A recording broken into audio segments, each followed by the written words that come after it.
We're now joined by North Carolina A&T head coach Terrell Robinson and Shania Clark. Coach, just your comments on the game, and we'll open up for some questions. Well, first, just congratulations, Coach Langford and her Lady Seawolves. Just, man, they can play bad and look good. I thought, we forced them to 21 turnovers. We forced them to 15 in the second half, and they were still steady, never got rattled. Even, having to keep our Conference Player of the Year, Ms. Gonzalez, on the bench, they still found a way to stay within the game, and they won this game ugly. So just hats off to them. I really thought we gave our best effort, but there's something about experience and confidence that you got to have in these moments to finish games, and we just didn't have it. But hats off to them. They deserve to be playing in the championship game, tomorrow. And I wouldn't also, no knock on the team on the other side, wouldn't mind knowing that a team like that is representing our conference in the NCAA. Questions? Go ahead. Yeah, Mike, go ahead, Rob.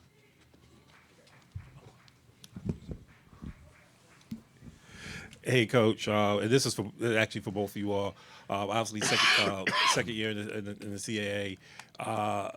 How nice is it to have a conference tournament in this type of venue? Obviously, it's a WBB, it's a pro arena. No knock against any of the facilities in this conference, but it's just something to be said to be playing on the same floor as the WBA champions and some of the best women in the world. You just said it. It gives our young women the experience of what it looks like to play in the best environment and the best level of basketball. And I think it gives them, motivation to come up here. I really, this young lady beside me, as well as my other young women, I thought they were excited and still are excited about this tournament being here and obviously playing in this tournament. He said it all. Go ahead. Yeah, he said it all. Yeah. David Rose, HBCU Pass and HBCU Nightly. With you guys You with an the Aggie? I'm always an Aggie. Aggie Pride. Aggie Aggie Pride. Pride. With you guys with the transition from the MEAC to the Big South and to the CAA, and I know this is your second year, how's the transition been going? It's clear that compared to some of the other sporting leagues, you guys have done a phenomenal job when it comes to transitioning through.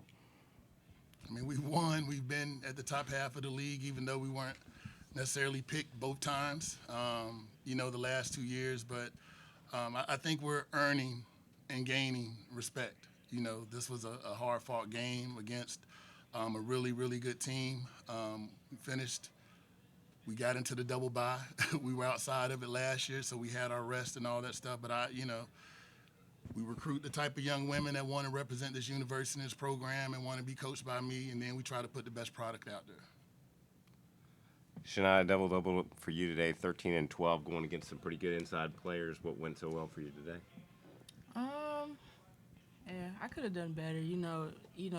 My teammates rely on me, and I feel like I sold them short. But, I kept playing and kept my head up. So, yeah.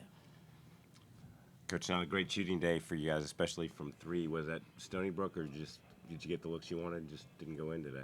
I think it was a little bit of both. I definitely thought we had some good looks. Our first teamer, Jordan Dorsey, missed a lot of shots that she normally makes. Same thing with Shaq. And I was just talking to Brian, like we shot the ball 71 times to Stony Brook's 49. And 21 offensive rebounds. We've been there before, so we had our opportunities. It goes back to how good of a team Stony Brook can be to play the game, play an ugly game, and still find a way to come out with the victory. Is there anything else? All right. Thank you very much for doing this. Thanks. Thank you. Yeah.